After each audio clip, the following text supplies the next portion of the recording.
ইসলামের পক্ষে, আলেম ওলামাদের পক্ষে এবার একটু সুযোগ আসছে। আজকের বাংলাদেশে কওমি আলেম, আলিয়ার আলেম, পীর মাশায়েখরা একই কাতারে একতাবদ্ধ হয়ে বাংলাদেশের রাষ্ট্র ক্ষমতা নেওয়ার জন্য আপনাদের কাছে একটু বিনয়ের সাথে আরজ করছি, একটি বারের জন্য পরীক্ষামূলক ভাবে সমস্ত ইসলামী চিন্তা চেতনা অনুসারী ব্যক্তিদের পক্ষে একটু আসুন। আমার মা বোনদের কাছে, বাবাজিদের কাছে, যুবক ভাইদের কাছে বলতে চাই, কেন আজকে তো আমরা স্বাধীনতার 53 বছরের নেশাকে দূর করতে পারি না এই সমাজ থেকে? কেন ধরে ধরে জেলে পাঠাচ্ছি কোন ছাত্রকে, কোন যুবককে নেশা থেকে মুক্ত করা সম্ভব নয়? জেলে যাচ্ছে, প্রশিক্ষণ নিয়ে এসে আবার যে নেশা করছি।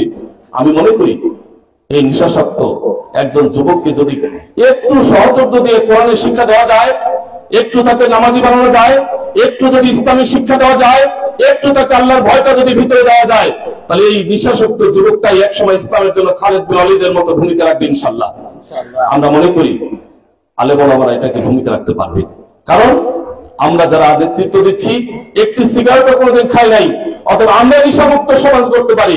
আর যারা নেশামুক্ত সমাজের গড়ার কথা বলে তারা এখান থেকে বক্তব্য দিয়ে আবার কোথাও না কোথাও গিয়ে সিগারেট খায়। সম্মানিত হাজিরিন, ইফতিজিং বন্ধ হয় না, আমার মা বোনদের কন্যা সন্তানরা স্কুলে যেতে পারে না। আমরা মনে করি এই ইফতিজিং বন্ধের জন্য যুবকদেরকে ইসলামী আদর্শে আদর্শিত করার বিকল্প কিছু নেই। আসুন না সেই আলেম ওলামারা যদি আমরা ক্ষমতায় আসি, আমরা যদি নির্বাচিত হই, আমার বিশ্বাস 100% যুবকদেরকে ইসলামী আদর্শে আদর্শিত করে এই যুবকরাই আমার কন্যা সন্তানকে নিরাপত্তা দিবে, স্কুলে যাওয়ার ক্ষেত্রে বোর্ডের নিরাপত্তা দিবে, এই যুবকরাই সেটা করবে ইসলামী আদর্শে আদর্শিত হয়ে। সম্মানিত হাজিরিন, সর্বোপরি স্কুল কলেজ মাদ্রাসা শিক্ষা ব্যবস্থা তো আজকে আধুনিক আছেই, আধুনিক শিক্ষায় শিক্ষিত হয়ে আমরা দেশ গড়ার ভূমিকা রাখছি।